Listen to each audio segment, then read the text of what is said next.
All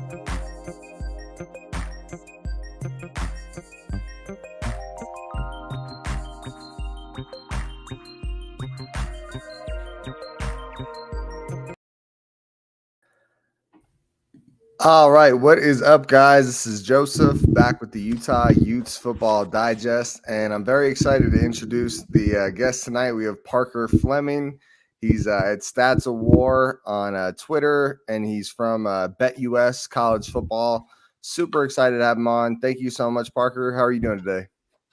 I'm doing great, man. Thanks for having me on. I know my scheduling was a little weird. I appreciate you being flexible. I'm glad to be here and talk about some football.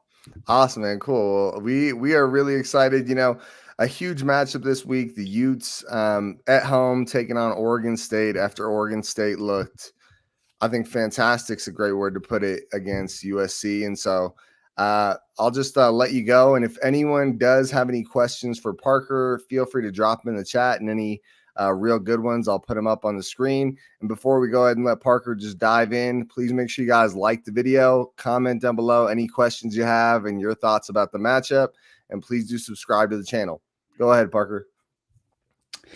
Yeah, so I know you guys have seen on Twitter my advanced stats preview, and I think that's just a good, reasonable expectation. I try to not, make those like betting advice or betting picks, but just more so kind of a general, overview of what we can expect. So I have Utah at 12th in EPA margin per play. So that's opponent adjusted, basically just saying, given the schedule that you had, how much more efficient on a per play basis is your offense than your defense? So I have Utah at about 12th. They've been pretty good this year. And I have Oregon State actually down at, I'm scrolling a little bit. They're down at 47th. So not as strong maybe team to team as Utah, but the line here is 10.5, I think right now. So kind of an interesting matchup here. I think Oregon State's defense is legit. I know their offense gets a lot of run with Chance Nolan and what Jonathan Smith can do, but they really frustrated USC last week. I thought that was pretty impressive. Were it not for one pretty untimely turnover, I feel like they would have gotten the win there. But you certainly think about a letdown spot here, especially you're traveling to Utah. So there's going to be some elevation kind of issues as well. I predict this to be a low scoring kind of defensive battle between Oregon State and Utah. Can we, do you have the ability? Could I drop I know we didn't talk about this in advance. Could I drop my advanced stats preview on the screen as well? It's funny. As you're talking, I'm trying to find it on your Twitter. If you want to message me the link, just so I can get, I've been scrolling a while. I'm struggling to find it. So I think I just tried to pop can I share my, are you able to share your screen? It says I'm sharing. I don't know if it's letting me, but here I'm DMing you the link right now. This is high production value. Sorry about that. I should have talked about that earlier, but nope, that's not right. Hold on. I sent you the wrong thing. Here we go. But yeah, I don't know. I feel like 10.5 is a lot, but my line favors Utah by about 11.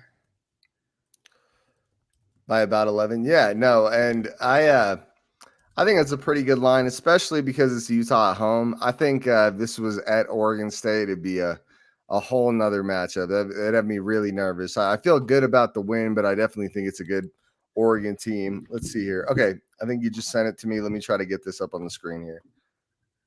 Yeah. All right.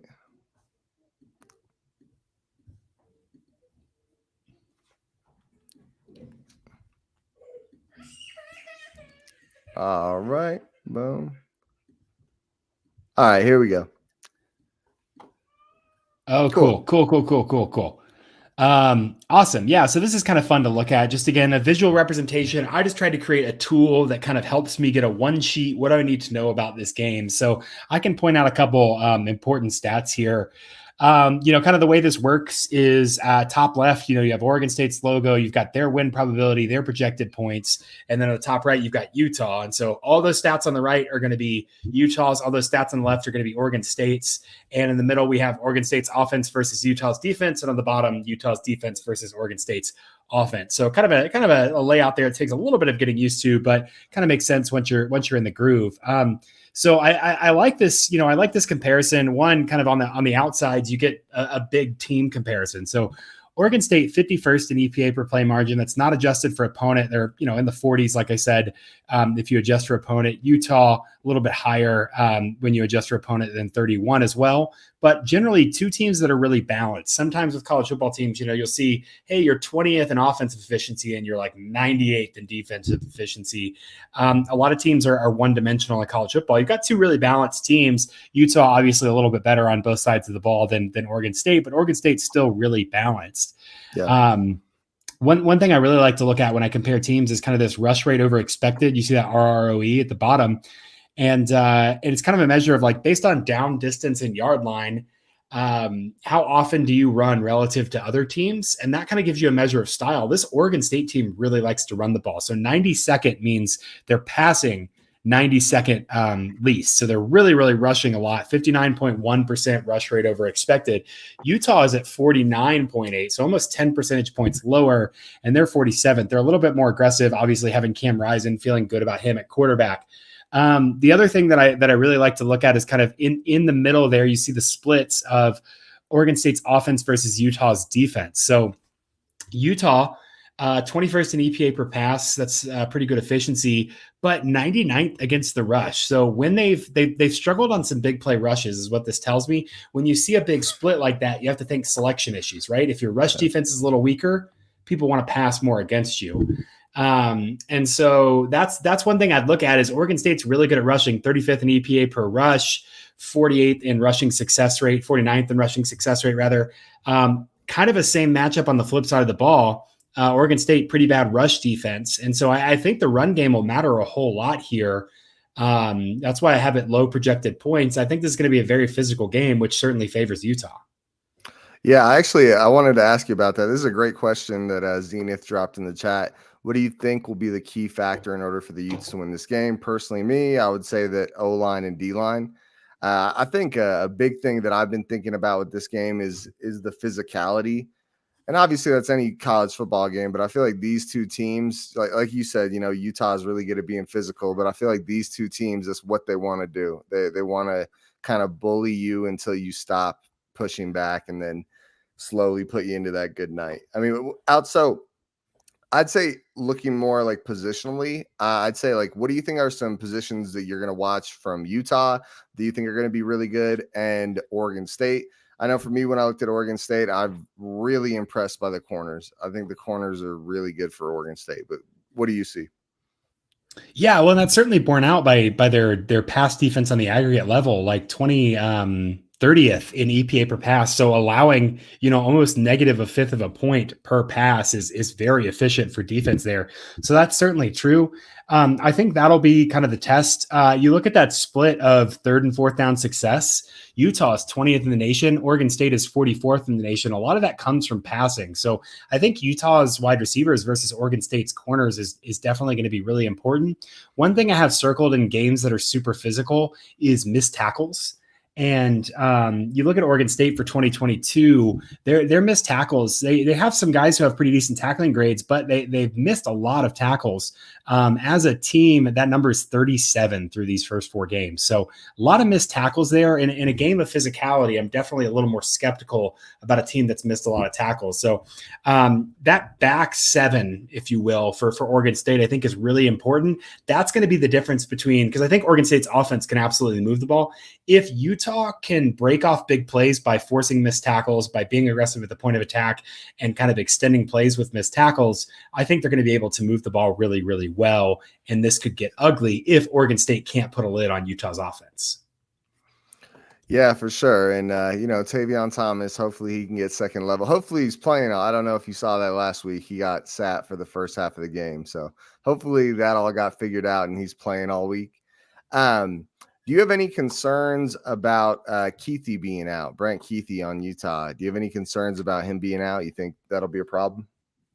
Yeah, so the way I like to think about guys, like individual players, so all my stats are aggregate level, right? So this week especially, I've had to say a lot about like, guys, I can't project a hurricane's effect on a game. That doesn't. I'm not accounting for a hurricane here, but this one won't matter there. But when I look at the individual statistics, I do like to kind of look at like target share and how guys are responsible. And Keithy is at 30 of 118. So just doing a little bit of math right here.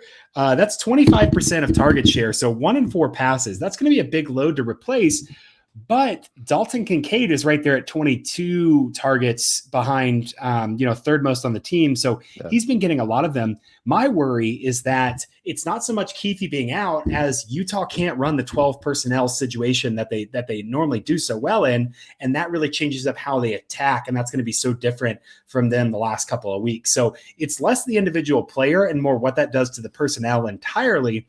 I think Utah's going to have to be a little bit more aggressive spreading the ball out without that second tight end reliable option there. I don't have this number right in front of me, but it is my suspicion that a lot of Keithy's targets come on third downs. You look at his first downs and he's got 12 on 30 targets. So almost, getting close to half of his targets are first downs, and you add in touchdowns there. So 15, exactly half of his targets are touchdowns or first downs. I think he's a really reliable option that they're going to have to figure out how to scheme around, just from the standpoint of their offense is physically going to look different. Yeah, for sure. It's definitely a concern for me, but I kind of fell back on what you said, where Kincaid is such a talented tight end as well, that it makes me a little less concerned. And Yasmin looks pretty good too. As you guys are jumping in the video, please do make sure you guys like the video. It helps get it out to more fans. Also, comment below if you guys have any questions you guys want me to ask Parker. And if you haven't already, please do subscribe to the channel. Parker, another question for me is Chance Nolan. What are your thoughts there? I mean, the PFF grades look pretty fantastic. The numbers look pretty awesome. Pretty rough game against USC. What are your thoughts on him? What should we be expecting in this game? Yeah, so one thing I really like about him, he had to win an honest to God quarterback battle this offseason. And for like returning starter, that can always be a little bit dicey, whether he's going to be able to do that, whether they wanted somebody else to be there. But he's been really good on long balls 20 plus yards downfield. He's 56.3% completion. Average depth of target is 33. So they're absolutely going to go over the top there. And kind of find those guys, especially you look, he's 4 of 9 on the left side, 20 yards downfield, really kind of going for that, right-handed quarterback, take a couple steps back and just chuck it up there. So they're going to want to get one-on-ones, ISOs, and try and highlight the fact that Nolan has an arm. Looking at his kind of progression downfield though, medium balls, he's 53.1. Short balls, he's 69.8. So not as good relatively to the rest of college football once you get shorter there. So I do think there's ways for Utah to kind of deny that long shot and say, we're going to make Chance Nolan beat us, not by that big play through the air, but by, slicing and dicing, making a lot of reads, a lot of throws, making him have to make decisions. Because I think they can force him into turnovers here by kind of denying that long ball and saying, you've got to beat us underneath.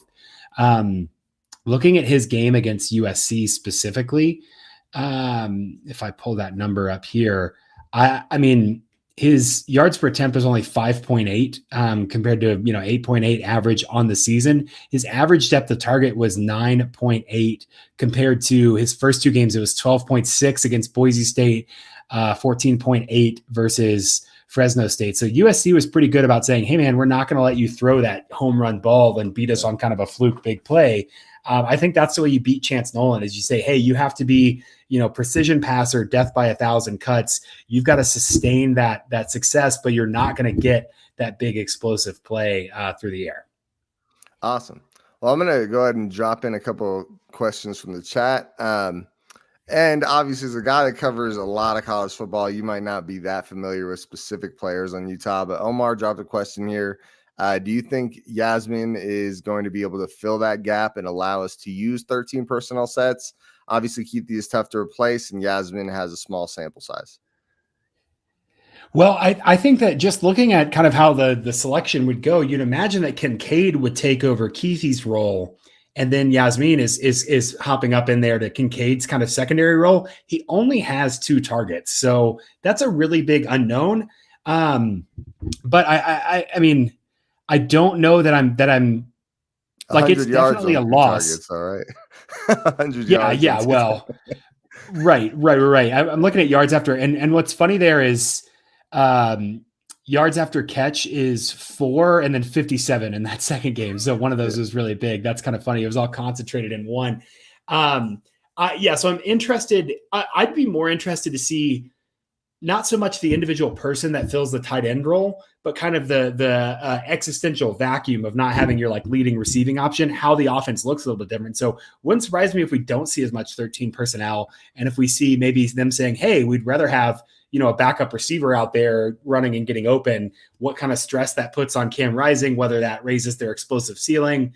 That's what I'm watching for, more so than thinking what guy can slot in here. I'm thinking, man, this is really going to radically change the way this offense works. Okay, cool. And question from Jake L here. I've heard a lot about OSU secondary. I was talking about their corners earlier. How do you think Utah's offense is going to handle that? I know you said that broken tackles, missed tackles are going to be a big part of the game, but how do you think our passing game is going to fare against OSU's secondary? I think maybe a little bit better than the numbers indicate. So you can see right there, kind of middle left side on the bottom, Oregon State's defense, 30th in EPA per pass, 116th in EPA per rush. Again, that tells me selection issues, right? That means that teams are really only passing on like 3rd and long against Oregon State, which leads me to believe that maybe their passing defense is not actually the 30th best unit in the nation. That actually their run defense has been penalized so much or been attacked so much that teams just aren't having to pass. So if Utah goes after that passing defense, I don't know that it's actually as strong of a unit as kind of the basic numbers suggest, because there is such a big selection issue with when teams are choosing to pass against them. So if Utah, who's 43rd in early downs EPA, really aggressive early, if they can pass early and often and say, hey, we're not just going to let your cornerbacks feast on this 3rd and 8, 3rd and 9, 3rd and 10 situation, I think they should be able to handle this really, really well, especially with, Cam Rising's got more than a few passes under his belt. I think he's got some experience to be able to find open receivers early and often. Yeah. And like I talked about earlier, so Chance Nolan, if we can take away the deep shot, but when it comes to Chance Nolan's weapons, is there anyone that you think is worth mentioning that, like, when we look at the end of this game, if it were to go bad for Utah, I mean, who would we be looking at as Chance Nolan's weapon that would go off? Yeah, so they've actually had a pretty decent target distribution. They've got 4 guys with at least 15 targets, and it's kind of a split between their 3 main receivers and then their tight end, Luke Musgrave. And so Trayshawn Harrison is the guy that's kind of their workhorse. He's got 30 targets, 20 receptions, 12.5 yards per reception. So he's kind of the guy they're going to. With a team like Utah and how they normally play defense, it wouldn't surprise me that if we look back and see that Oregon State has won this game, if it's not because Utah denied Harrison and Tyjon Lindsey, Anthony Gould are kind of the guys who underneath were able to, as those secondary and tertiary options, were able to be really, really productive because Utah had denied Harrison. So I'd look for those 2 wide receivers, and then the tight end, Luke Musgrave, 15 targets, averaging 15.4 yards per reception is a pretty good weapon as well. That's a pretty good slate of their starters. And so if too much attention goes on kind of denying the first option, I think that if Oregon State wins, those 3 guys, kind of their secondary options will be really, really productive. All right. And B Weezy just dropped a comment. Do you think Oregon State is going to stack the box knowing Utah's a run-heavy offense, or do you think they'll come off a little more passive? Or, I mean, if you were Oregon State and what your guess Oregon State is going to do, you think they're going to try to sell out to stop the run, or what do you think the game plan is there? I don't know. I do wish that I had that granular of data to like look at the number of guys in the box on every play. That would just be awesome. I don't have that offhand. My thought is that Cam Rising is a guy who can absolutely penalize you.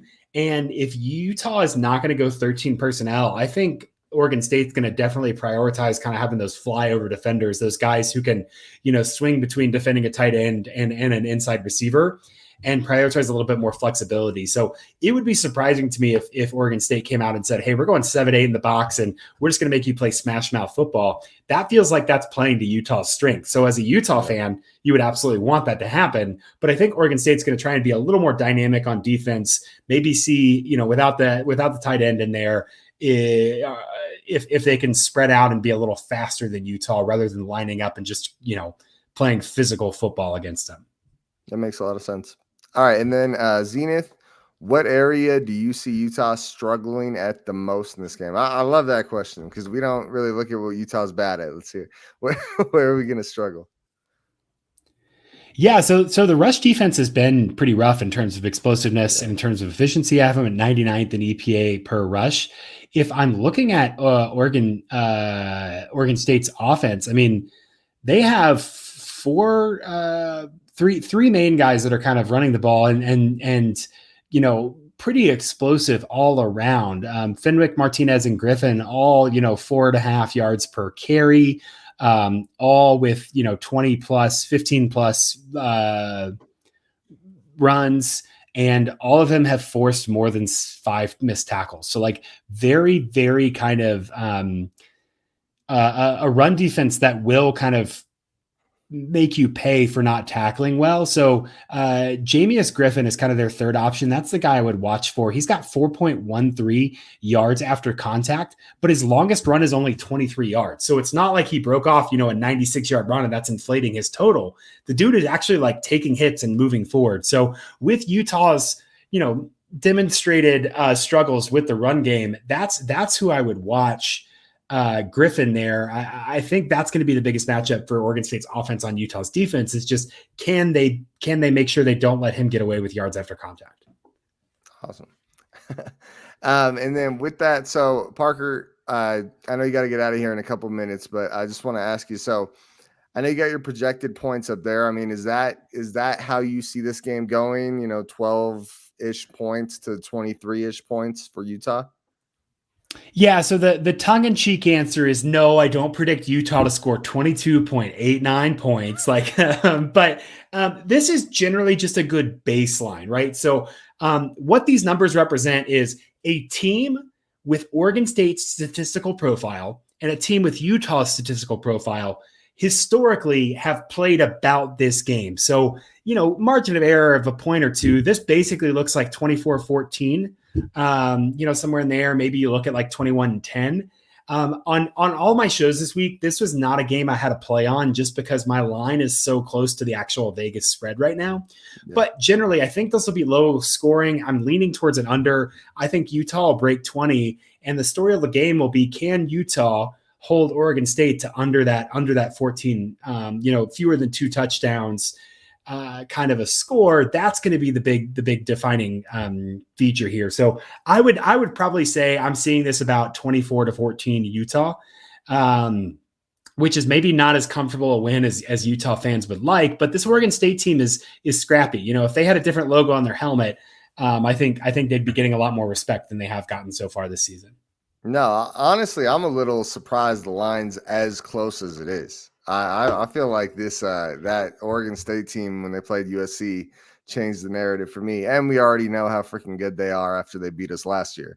Beat us pretty bad. So we definitely were familiar with them. And maybe just one last question or two here from Zenith. It would be hard to judge based on this. And but who do you think will be the dark horse player this game? Who do you think will be someone maybe not a lot of people are talking about, but it's going to be? I know you mentioned Oregon State, they're one of the running backs, but maybe for Utah, who do you think will be a big player in this game no one's talking about? Definitely Griffin for Oregon State. I want to stand by that. I could see, in terms of dark horse, all right, so I'm going to say I don't know the full too deep for Utah, so I'm not going to pull something out of anywhere, but I'm going to say if this is Tavion Thomas's best game of the season, I would not be super surprised about like how this game went down, right? If Utah can say, hey, we don't have our tight end, we're going to play 2-man with Cam and Tavion Thomas. In the passing game specifically, I'm interested in kind of what they can do with him as a receiver. He has 2 targets all season, 21 yards. Tavion Thomas out of the backfield could be a good replacement for a tight end. So sure, why don't I say my dark horse is Tavion Thomas in the pass game out of the backfield, has a really productive game. That would be really great news for Utah. I like that. Tavion Thomas isn't a dark horse, but him having a good receiving game is a dark horse. That's a cool one. All right, well, that's a trick of the trade where I cover 130 teams is like, I just need a little angle on somebody. So yeah. Awesome, man. Well, I will let you go. I know you got your thing here in a few minutes. Do you have anything you want to plug or anything else you want to say about the matchup before we get out of here? Yeah. I appreciate having me on so much. I love these games where I feel like they're a little bit off the national radar, but this is one I'm definitely going to watch. Yeah, you can find you if you have more questions about this. All these previews are on my Twitter at Stats of War, cfb-graphs.com. I have a little leaderboard of some stats up there. You can go check that out. And then make sure if you like college football, if you like talking about betting lines and how they pertain to matchups, BetUS College Football Show on YouTube. We go every Tuesday and Wednesday, some great matchups there. Really, really smart co-host with me. That's a lot of fun. So you can check us out there on YouTube as well. Awesome, man. And yeah, thank you so much for coming on. I think it helps me out to have someone else talk about the Utes rather than me, get a different perspective. And anytime you want to come on, you're more than welcome, Parker. Hey, have a great next show or whatever you got going on, man. Have a good one. Awesome. Yeah, I'm going to go do my TCU podcast now. So thanks, man. I appreciate you having me on. Catch you later. Awesome. And that was Parker Fleming at Stats O War on Twitter. Make sure you guys give him a follow. That was awesome. That's STATSOWAR. That was awesome for him to come on. I thought that was a lot of fun and pretty awesome to get to talk to him a little bit. If you guys haven't already, please do make sure you guys like the video. It helps get it out to more Utes fans. Also, comment below, guys. I would love to hear what you guys think about the matchup. And if you haven't already and you're a big Utes fan, make sure you do subscribe to the channel. This community is just going to keep getting bigger of Utes fans, and it is awesome to see some of the guys that are here on the ground floor. Like I got a bunch of guys that are here basically every week, and most of the guys in the chat are regulars, and I really enjoy all your questions, and I love getting to talk to a guy like Parker Fleming that's super knowledgeable and get to ask your guys' questions to him. So please do make sure you guys like, comment, and subscribe. I am out of here. You will still get the detailed breakdown from me this week. Hopefully I can use some of the information Parker gave us today. But outside of that, I am out of here, guys, and go Utes.